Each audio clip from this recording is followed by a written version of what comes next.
used to do massive events. So we do like some weekends it's like 6,000 dough or something.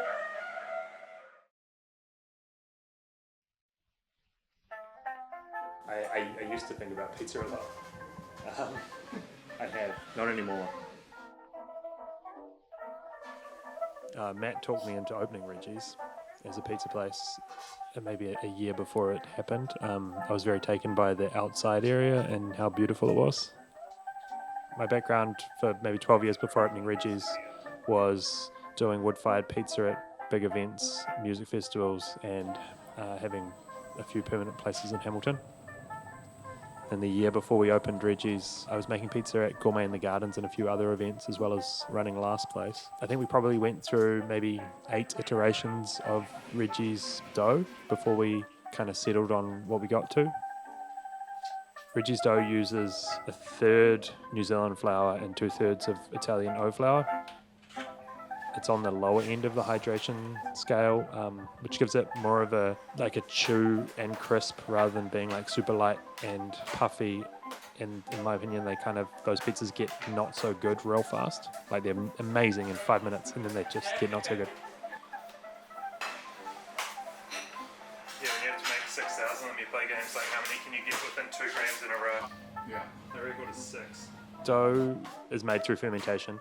It's important to ferment it properly, and that's what gives a good pizza in the end.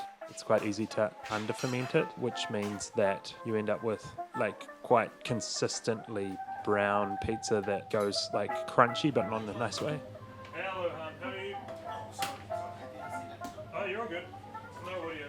And then after mixing, we bulk ferment it for a short period of time before balling it, and then the final fermentation happens before we make the pizzas. The reason we have the dough ball at Reggie's is because I've had the experience of almost developing RSI from balling too much pizza dough. Hand stretching provides a softer, slightly more chewy pizza, and with the dough hydration and formula that we have, is crunchy and chewy rather than being like a cracker and real crispy and breaking. The pizza will kind of sag or flop a little bit, which is, in my opinion, good. The challenge after hand stretching and making the pizza is putting it in the oven. Loading a paddle is very simple once you've done it a couple hundred times, but until that stage it feels very hard, and teaching someone how to do it is more based on repetitions than any actual technique or skill. Reggie's uses a gas pizza oven, which is much more consistent and easier than wood-fired ovens to use. And we run it on the slightly lower end of temperature than a wood-fired oven would run at, which means that the pizzas can be more brown as well as black leopard spots rather than being white and black.